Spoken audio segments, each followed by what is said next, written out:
Rarely do we have celebrities come out and say, yes, it wasn't amicable, I f***ed up. Well, that's exactly what Mila Kunis did when she finally opened up about her long-term relationship with Macaulay Culkin. In today's video, we'll tell you all about the couple's homey romance and a terrible breakup, including Mila saying if she was actually ever in love with her ex. Although the details around the first meeting are unknown, it's safe to assume that the former lovebirds most likely met in Hollywood through mutual friends. Mila started dating everyone's favorite mischievous kid in 2002. Both were still very young, 18 and 21 respectively. Culkin met Kunis during a period in which she had, quote, decided to be abstinent or asexual or whatever, following his divorce from Rachel Miner. Clearly, the universe had other plans.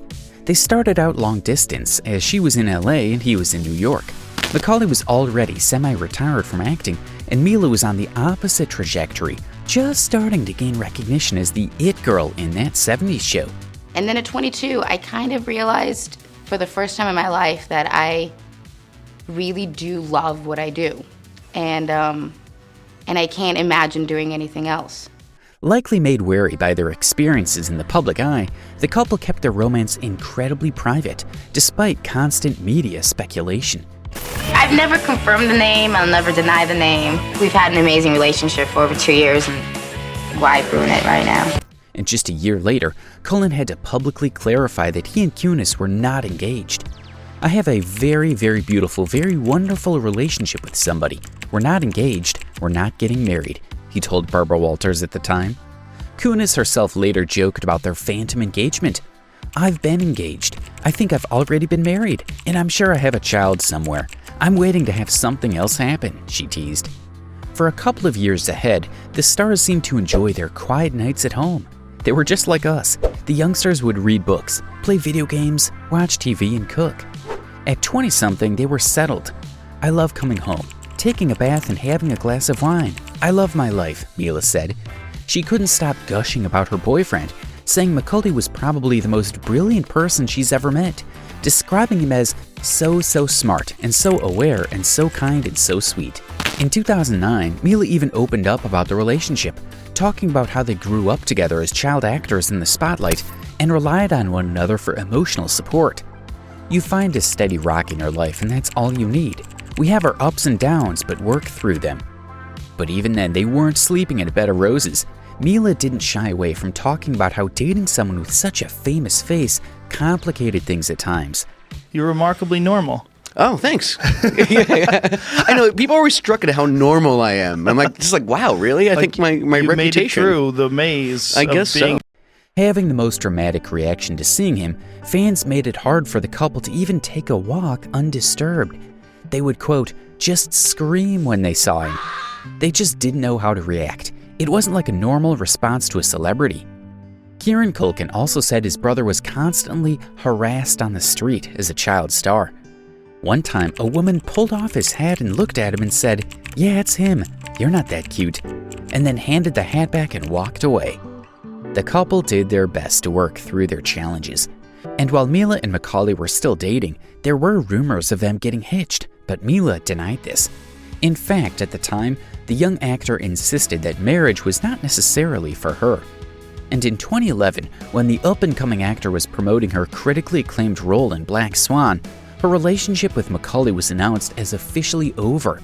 The general line was that the split was amicable and the two remained close friends. A year later, Kunis assured LA UK that the relationship had remained a positive experience in her eyes and even helped to shape her identity.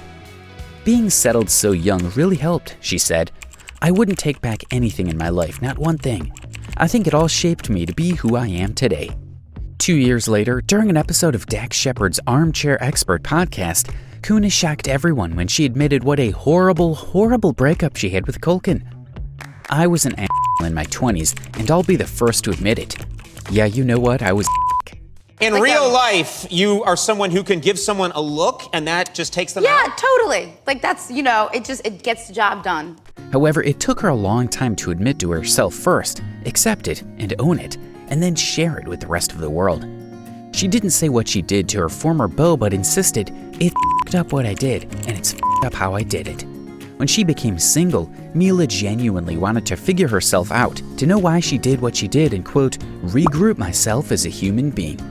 Yeah. Speaking of breakups, I know you recently shared about your breakup with Macaulay. Did it feel cathartic to kind of get that out, get that off your chest? Well, let me be clear. I think it was misconstrued. I was just talking about in the 20s, you make mistakes in your 20s that you wish that you could take back, but then they wouldn't mold you to be the person you were in your 30s. Soon after spilling the breakup tea, Kunis said that she and Culkin were probably not as friendly as they could be. Apparently, there are too many things that just prevented them from ever moving forward from the past. In 2016, Howard Stern asked the actor if she was actually in love with her ex, to which she replied, "Honestly, who knows? I just don't know." Ah, how sad.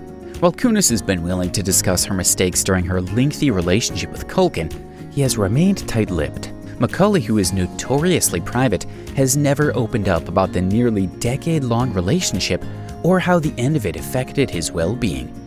The two have each moved on with their lives since then and have not remained friends. However, when Shepard asked her if she had forgiven herself, Mila went on to say she and Macaulay have no hard feelings anymore. "You know, it's been so long, I feel like enough time has gone by. I think enough mutual friends have been like, everybody kind of forgave everybody for what went down." Ultimately, Mila's admission was about both holding herself accountable for her immaturity in the relationship and showing herself forgiveness. People don't often put the two together, but Mila was onto something when she chose to own her less than respectable behavior publicly. Holding yourself accountable without forgiving yourself only prolongs the pain, while forgiving yourself without allowing accountability is equally problematic. It may have taken some time, but Mila's move to address her long-ago breakup was a very positive one. Although Mila never specified what she did to Macaulay that was so horrible, her relationship with Ashton doesn't seem to have overlapped with her relationship with Macaulay, so the usual cheating rumors haven't held much weight. While it's true that Mila and Ashton began dating not long after they both broke up with their previous partners, she has revealed that the night she and Ashton became involved romantically, he'd actually tried to set her up on a blind date. The guy never showed up at the house party they were at, and, well, the rest is history. Ultimately, it seems both Mila and Macaulay have long since recovered from the trauma inflicted by their difficult breakup and have moved on to happier relationships. Mila with Ashton Kutcher, of course, whom she started dating in 2012. They welcomed daughter Wyatt in 2014, wed in 2015, and welcomed son Dimitri the following year. Don't you miss your life? How can I miss a life if I'm busy living it? Macaulay started dating Disney actor Brenda Song in 2017. The couple had a baby boy earlier this year. They named him after Culkin's late sister, Dakota. However, before he could move on with Brenda, Macaulay was fighting major trust issues, having lived through his share of ups and downs. Since becoming a household name at 10, the actor has struggled with fame, his family's trials and tribulations, and numerous losses, including the death of his two sisters. Eventually, he's grown up and become relatively well-adjusted. He started a media company called Bunny Ears, bought a home, and became a self-professed homebody. People assume that I'm crazy or a kook or damaged, and up until the last year or two, I haven't really put myself out there at all, so I can understand that, he said.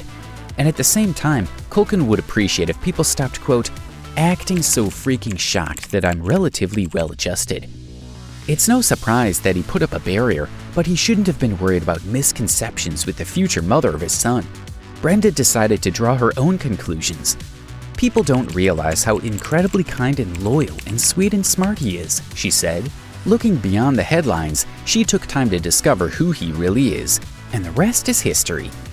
That's all we have for you today, Juicers. As always, thanks for choosing us. Spread the word, and don't forget to subscribe and click that notification bell for more celebrity stories. And we'll be right back. Be well and be kind.